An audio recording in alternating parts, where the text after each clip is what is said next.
Purists summarize the issue simply. American versions remove disallowed ingredients. Authentic flavor is lost. For those who grew up eating black pudding abroad, the substitutes are familiar in texture, yet incomplete in essence.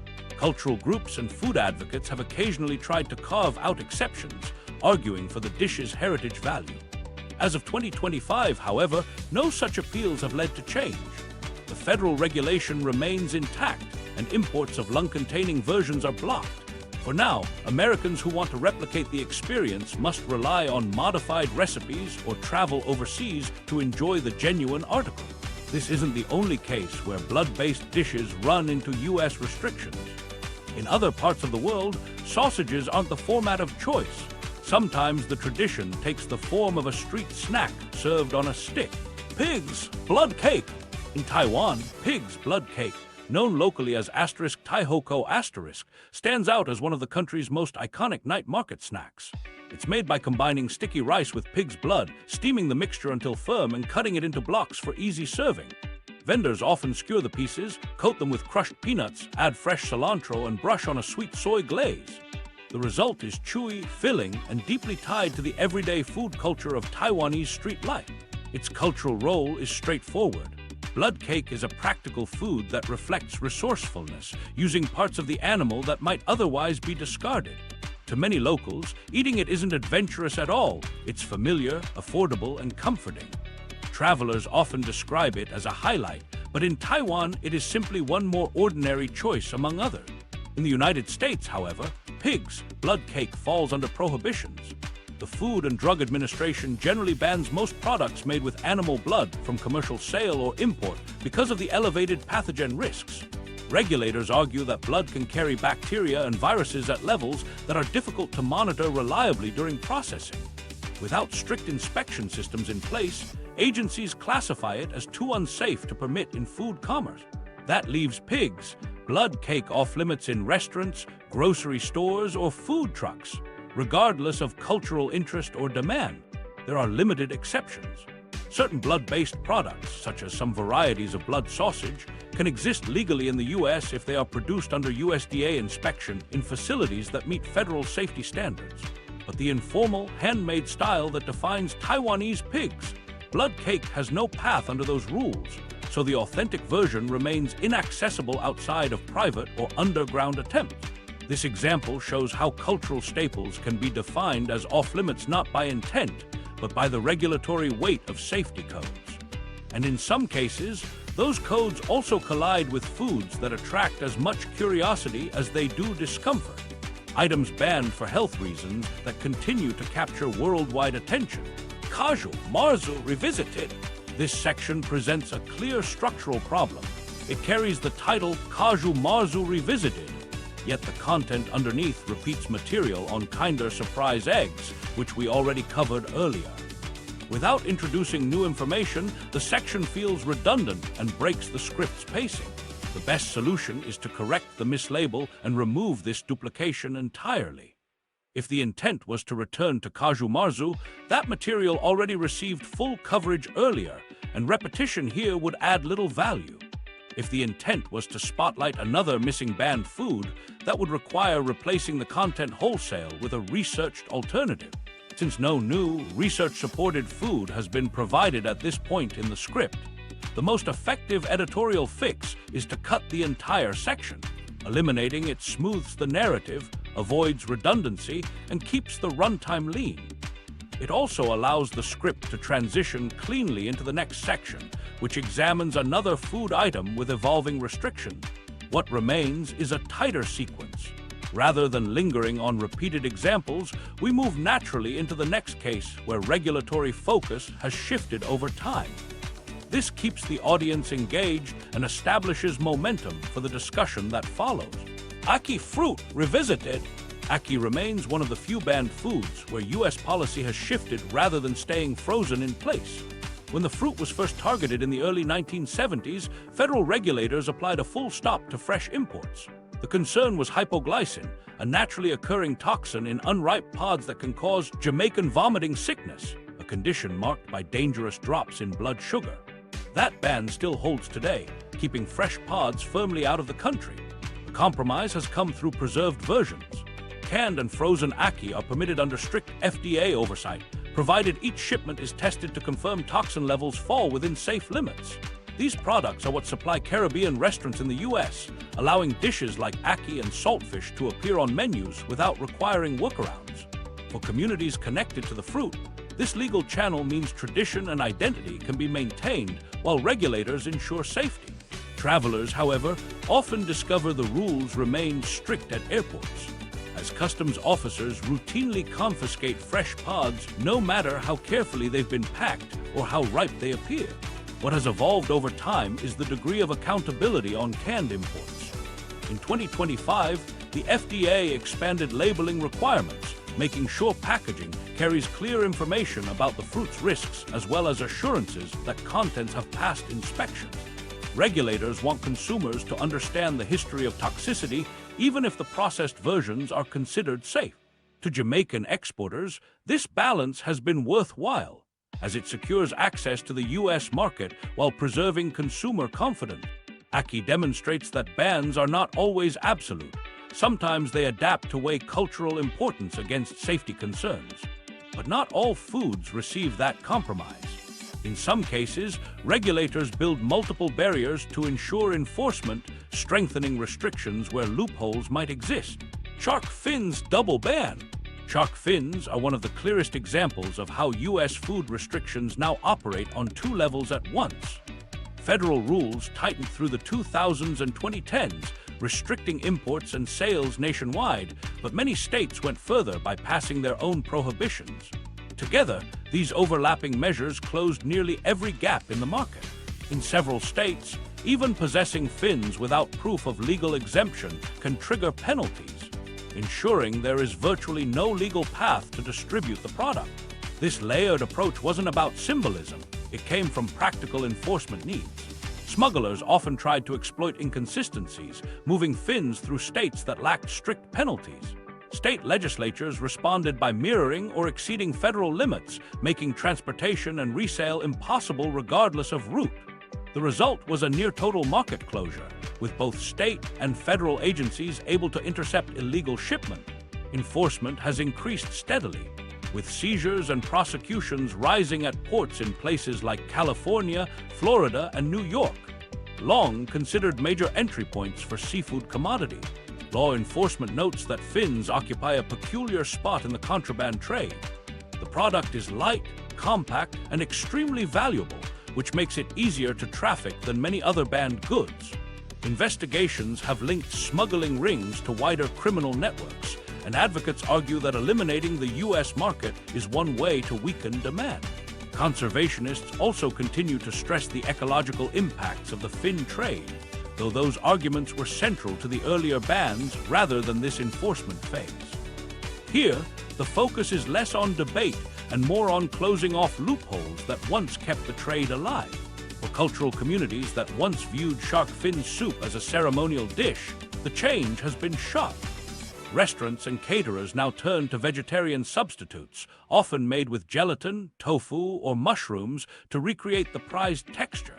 While these alternatives lack the symbolic weight of the original, they remain the only legal option on offer. Some restricted foods, however, never fade into obscurity. One banned delicacy in particular continues to attract attention for its status and rarity long after its removal from the U.S. market.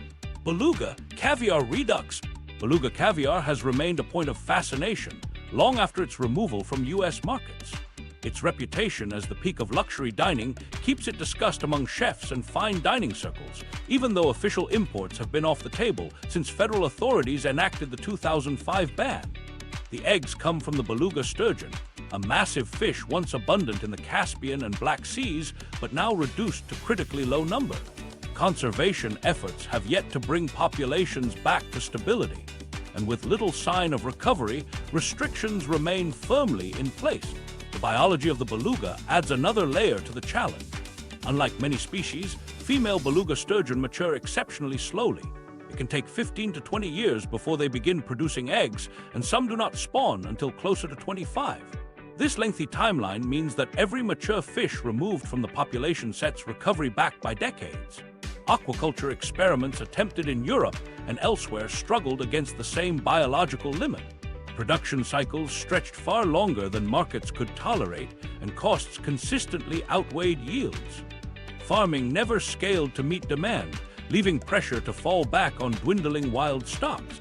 Today, legal alternatives, such as ostra, savruga, and American paddlefish roe, supply caviar to U.S. restaurants and retailers.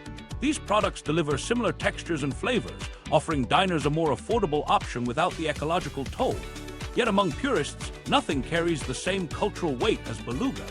Its scarcity has contributed to its legend, and for some, the idea of tasting it remains as much about exclusivity as it is about cuisine. Attempts to substitute often invite comparison rather than satisfaction, which explains why conversations about beluga still surface despite its absence from the market.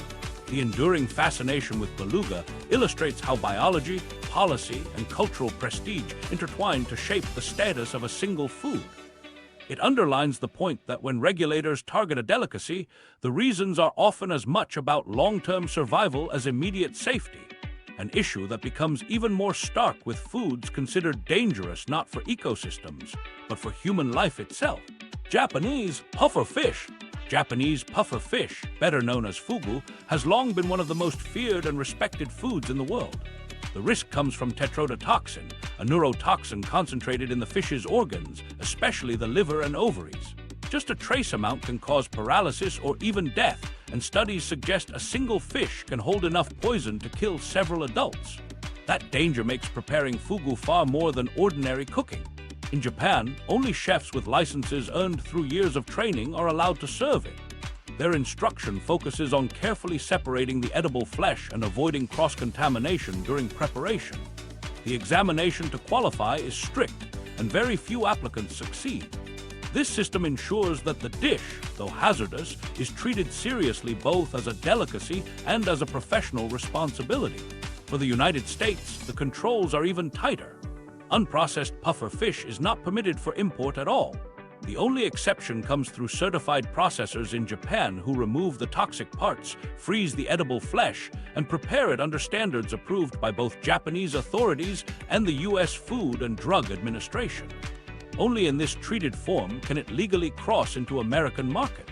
The FDA monitors these shipments closely, so the limited supply available in the United States reaches only a handful of restaurants willing to manage the regulations and liability that come with it. As of 2025, the policy has not changed.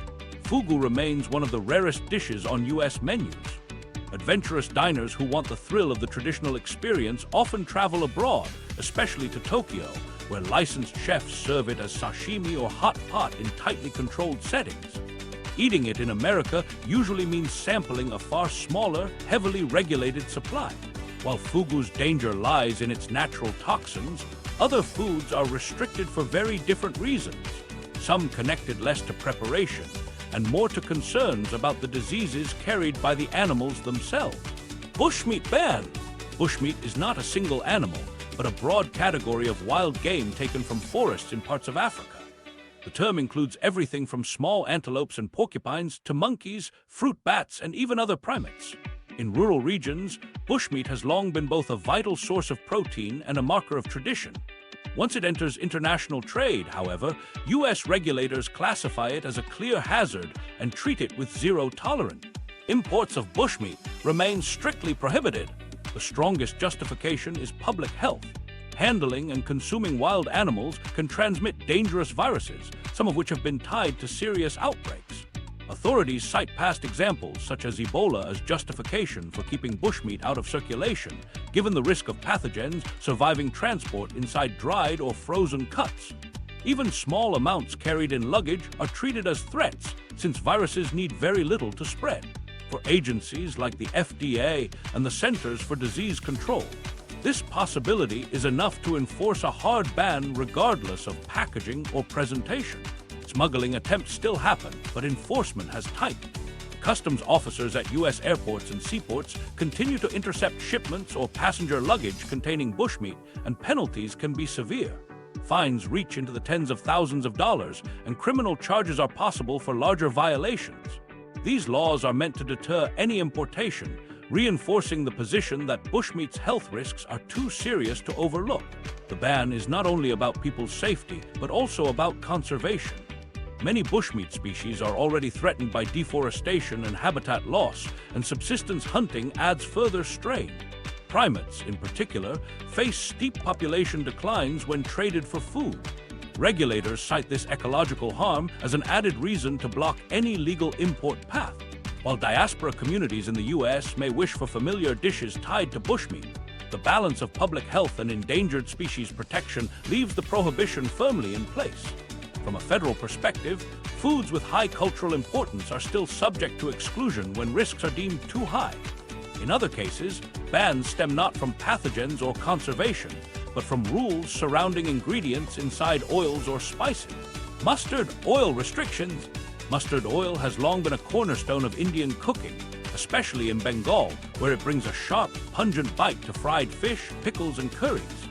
Generations of households across northeastern India treat it as essential, an ingredient tied as much to culture as to flavor. Its intense edge is difficult to reproduce with more neutral oils, which is why its absence in the U.S. stands out so strongly.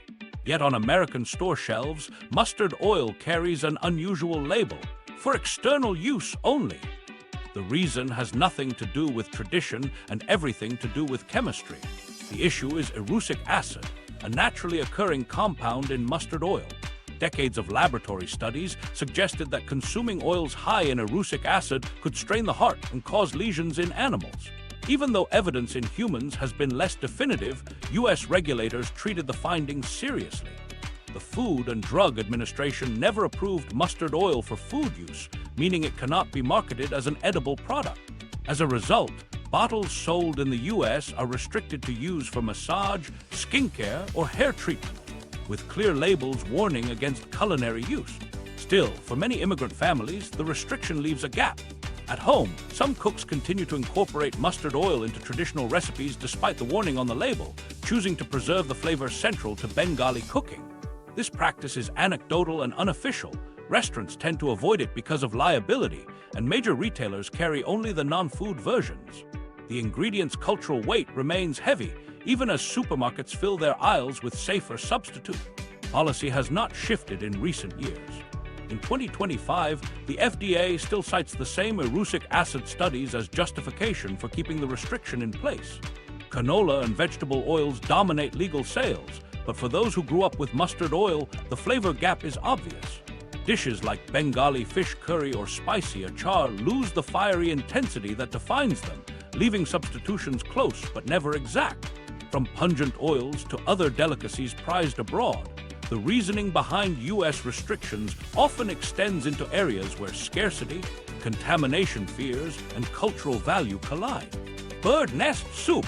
Bird nest soup is unlike anything else served at a banquet table. Instead of twigs or straw, the so-called nests are made almost entirely from the hardened saliva of swiftlets, small cave-dwelling birds found in parts of Southeast Asia. When harvested and simmered in broth, the nests dissolve into a gelatin-like texture.